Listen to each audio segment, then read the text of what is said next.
అమ్మగారు ఎల్లప్పుడూ ఎక్కువగా రాత్రిపూట ధ్యానం చేసుకోమని చెప్పేవారు. నాకు రాత్రుళ్ళు భయం వేసేది.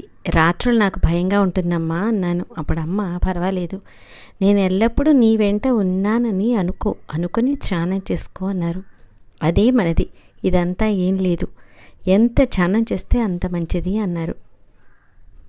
అమ్మగారు నిర్యాణం చెందిన తర్వాత కూడా నాతోనే ఉన్నారన్న అనుభవం ప్రసాదించారు.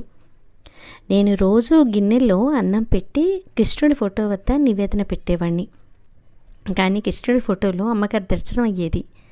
అమ్మగారు ఆ అన్నం చేయి పెట్టి తీసుకుంటున్నట్టుగా చాలాసార్లు కనిపించింది. ఇలా 40 రోజులు జరిగింది.